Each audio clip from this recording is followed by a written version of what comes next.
Bonjour à tous, bienvenue dans notre nouvelle émission intitulée Thérapie. C'est une émission qui est animée en ma compagnie avec un thérapeute qui sera avec nous tout au long de cette série d'émissions que l'on va présenter d'ailleurs tout de suite. Jonathan Guérabli qui est en notre compagnie dans le cadre de cette émission. Bonjour. Le principe de cette nouvelle émission, c'est d'introduire certaines notions dans le domaine de la thérapie de couple et de vous donner la possibilité de poser des questions que l'on répondra ensemble dans cette série d'émissions.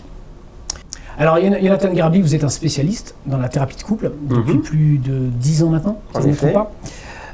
Vous avez commencé votre cursus universitaire à l'Université de psychologie de Strasbourg, avant de passer après à Jérusalem, au Mahon Yanar, si je ne me trompe pas, qui se trouve donc à Jérusalem. Oui. Pour ceux qui ne connaissent pas, l'Institut Yanar, c'est une référence sur la matière, avec notamment le professeur Shaked là-bas, et le Rav Simcha Cohen, qui est auteur de nombreux ouvrages sur le domaine. Pour finir, pour être complet, je souligne que vous êtes aussi psychanalyste et que vous recevez dans votre cabinet à Jérusalem. Tout à fait. Alors la première question, on va rentrer dans le vif du sujet assez rapidement, c'est tout d'abord de comprendre quelle est la différence entre les thérapies conjugales dites classiques et tout simplement votre méthode, la vôtre qui vous appartient, celle qui en même temps allie Torah et thérapie de couple avec vos influences et votre expérience. Très bien. Donc pour commencer, je vais essayer d'être bref et concis. Comme vous l'avez évoqué, effectivement j'ai étudié au Yanar, mais j'ai également aussi étudié à l'université.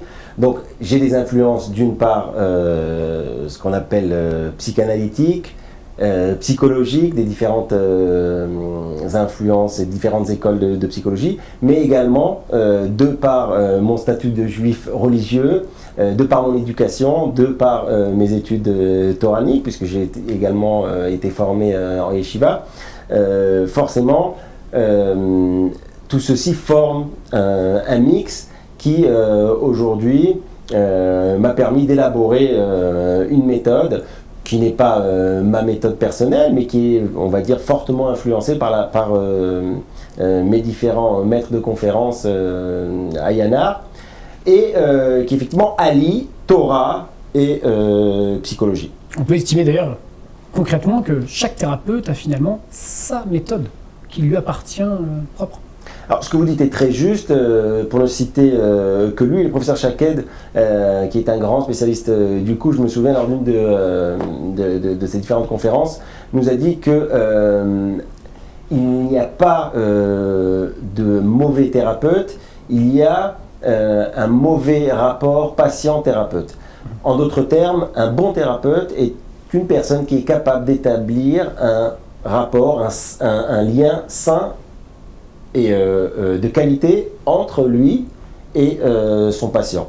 Puisque finalement, un patient, quand il se sent à l'aise, il s'ouvre, et forcément, quand il est en confiance, il est plus enclin à écouter son thérapeute et les différents conseils de son thérapeute. Et donc, finalement, effectivement, ce qui est important, c'est d'avoir un bon contact avec son patient. Maintenant, bien sûr, il faut quelques notions quand même de psychologie, de thérapie pour être capable d'apporter son aide. Alors, directement, votre méthodologie, c'est laquelle ? Alors, donc, il s'agit simplement d'approcher le couple en tant qu'entité en soi et non pas en tant que quantité composée de monsieur et de madame, de l'homme et de la femme. Dans l'approche classique, dans les thérapies classiques, on part du principe que si le couple ne va pas bien, c'est que l'homme a un problème, la femme a un problème, et en réglant les problèmes de l'homme et les problèmes de la femme, chacun de son côté, quand ils se remettront ensemble, tout ira bien. Donc on ne dissocie pas véritablement la problématique qui serait chez l'un ou chez l'autre. Exactement. Puisque nous, on part du principe qu'à partir du moment où le couple est une entité à part entière, cette entité-là peut souffrir, cette entité peut fonctionner selon certaines règles, et si ces règles-là ne sont pas respectées, forcément le couple souffrira. Et si c'est vice-versa, si les règles sont respectées, eh bien, tout ira bien dans le couple. Même si l'homme de son côté a certains problèmes et la femme de son côté peut en avoir aussi, mais ça n'a absolument rien à voir avec le couple. On peut avoir des problèmes personnels, mais être parfait en tant que conjoint de ou conjointe de. On peut estimer que cette approche, c'est un petit peu celle que l'on a dans Bereshit, le premier livre de la Torah, qui nous donne cette idée-là que finalement l'homme, à un moment donné, s'est associé avec ce qu'il était au départ, une seule entité. Il a retrouvé son être et divisé au départ, s'est retrouvé en une seule et même personne, Adam et Chava, comme le disent nos sages. Est-ce que cette approche, c'est celle-là? Est-ce que c'est l'idée de se dire que quand on est réunis au sein du couple maintenant, on ne reforme à nouveau qu'une seule entité et donc doit être traité de la sorte? Alors, je ne pense pas que je l'aurais formulé mieux que vous. C'est exactement ça, et vous l'avez même expliqué d'une manière très romantique, je dirais. Ça veut dire qu'effectivement, à partir du moment où la Torah considère que même physiquement, l'homme, quand il se marie, il retrouve quelque part une partie de lui-même dite manquante. Donc effectivement, à plus forte raison, quand il s'agit d'interactions psychologiques, donc dans les rapports homme-femme dans le couple, si on se rend compte que à la base, la personne qu'on a en face, c'est nous-mêmes, point qu'on développera effectivement par la suite, donc le regard de l'autre sur nous-mêmes, l'effet, ce qu'on appelle l'effet miroir, etc.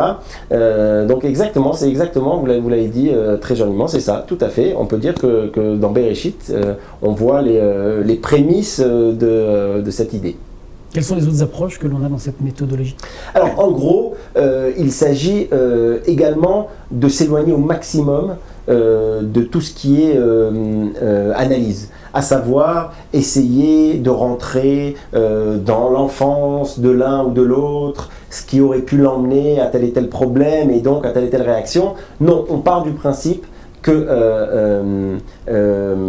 on a la possibilité d'agir et d'influencer sur notre intérieur par le biais de nos actes. Ça, c'est une phrase qui a été dite par le Chinour, également par Rabbeinu Bechaye, il y a plusieurs siècles de cela, et on le voit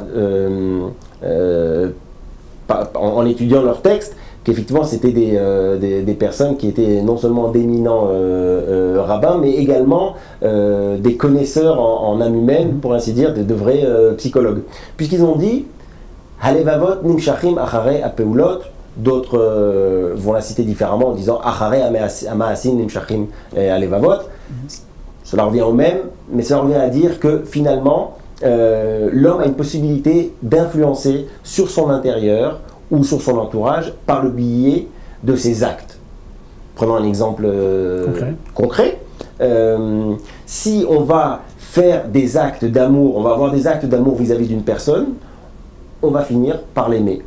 Si on va avoir des actes de colère ou de haine vis-à-vis d'une personne, même si à la base on n'a pas de ressenti négatif vis-à-vis de cette personne, on finira par en avoir et donc par le détester. C'est un petit peu, si vous voulez, dans d'autres cultures, on va appeler ça les énergies, les Américains vont appeler ça la méthode Coué. Tout va bien, je pense tout le temps que tout va bien, et finalement les choses finissent vraiment par aller bien. Dans la Torah, on considère qu'effectivement, en tout cas d'après ces sages-là, on a la possibilité d'influencer par le biais de nos actes, en se forçant à faire certaines choses, on va finir par le ressentir. Alors, je me permets de vous arrêter. Est-ce qu'on peut considérer que c'est une approche qui semble a priori très novatrice par rapport à la société occidentale d'aujourd'hui? Sur deux points. D'abord, je reviens sur la première idée, celle de dire qu'en effet, on va finir par aimer parce que l'on a eu des actes qui vont faire qu'on va cimenter l'amour qui existe entre un homme et une femme. C'est une approche qui est différente de celle que l'on peut comprendre dans ce qui existe dans la société ambiante, à savoir d'abord de vivre une vie sentimentale, finir par attendre que l'on soit totalement amoureux pour être certain de pouvoir s'engager d'une part. Et cette approche aussi de se dire que les problématiques ne sont pas, c'était plutôt la première approche, celle-ci maintenant, à savoir de dire que la problématique qui pourrait intervenir maintenant dans le couple, c'est pas celle qui serait dans l'enfance d'une personne, une approche freudienne en réalité, et donc d'essayer de le traiter en soi pour essayer de comprendre pourquoi la personne en est venue à avoir ce comportement-là dans le couple.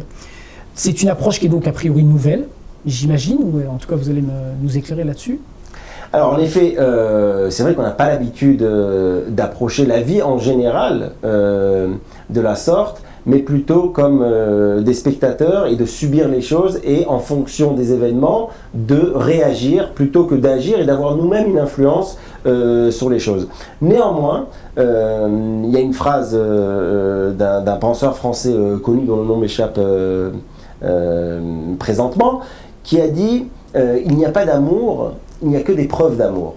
Et ça, je trouve que c'est une phrase qui est très juste. C'est-à-dire que finalement, même si tout tourne autour de l'amour, mais l'amour reste une notion qui est très abstraite. Et pour pouvoir la rendre accessible, la rendre concrète, il faut passer par ce qu'on appelle des preuves d'amour. Donc finalement, des preuves d'amour, ce sont des actes d'amour. Ce sont des actes qui vont prouver que l'on aime la personne qu'on a en face de nous. Ouais, la fameuse blague de la femme qui se plaint auprès de son mari en disant « Mais chérie, ça fait 45 ans qu'on est mariés et tu m'as jamais dit que tu m'aimais ». Et son mari la regarde et lui dit « Mais attends chérie, tu es sûre? Je t'ai jamais dit que je t'aimais ?» Elle cherche, elle dit « Non, tu m'as jamais dit que tu m'aimais en 45 ans de mariage. » Il dit « Mais réfléchis bien, il y a 45 ans, quand on était sous la roupa, tous les deux, je t'ai dit que je t'aimais. » Elle réfléchit, elle dit « Oui, c'est vrai, c'était il y a 45 ans. » Il la regarde et lui dit eh « ben, écoute, s'il y a du changement, je te tiendrai au courant. » Voilà, donc...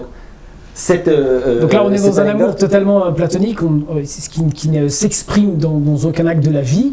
Il n'est pas possible d'aimer si on ne prouve pas notre amour par des actes qui vont de l'un à l'autre, tout simplement. Exactement, et c'est même plus que ça, c'est pas qu'il n'est pas possible, l'amour n'existera pas, il n'y aura pas d'amour, puisque l'amour finalement c'est une notion qui est abstraite, et d'aimer quelqu'un sans obtenir de sa part une preuve d'amour, un acte qui va corroborer cet amour-là, apparemment c'est pas quelque chose qui est... Exactement, oui, tout à fait. On en parlera effectivement par la suite de la différence entre la passion, l'attirance et l'amour au sens propre du terme.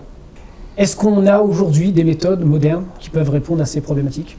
Donc effectivement, nous avons de nos jours plusieurs méthodes, notamment la PNL et le CBT, qui sont des méthodes beaucoup plus cognitives, qui consistent à non pas allonger le patient sur un divan et écouter parler pendant des heures sur son enfance, mais à le prendre par la main et à l'aider par le biais de conseils et par le biais d'actes au quotidien, lui dire exactement comment faire et comment réagir dans certaines situations. C'est d'ailleurs pour ça qu'aujourd'hui, il y a de plus en plus de gens qui font appel à ce qu'on appelle des coachs, plutôt que d'aller voir des psychologues ou des psychanalystes, parce que le besoin, on vit dans une génération où le besoin instantané est beaucoup plus présent et où les gens ont besoin d'avoir une réponse beaucoup plus rapide et d'un accompagnement plus concret que simplement certaines élucubrations d'un psychologue sur un divan. Très bien, Jonathan Guérabli, merci. Merci à vous. Nous terminons cette première émission où l'on a introduit en effet les différentes approches que l'on va avoir dans cette série d'émissions grâce à notre spécialiste. Prochainement, nous parlerons plus en détail de ce qu'est l'amour dans le couple véritablement, dans cette approche-là que l'on a développée. Et tout de suite, on parlera ensuite du shidur, ce que l'on appelle le shidur en termes religieux, c'est-à-dire la date, enfin la rencontre entre un homme et une femme, et comment cela doit se passer selon des règles finalement qui sont différentes de celles que l'on a l'habitude de connaître dans la société occidentale. Mais ce sera pour un prochain rendez-vous dans notre émission Thorapie. Merci et à bientôt.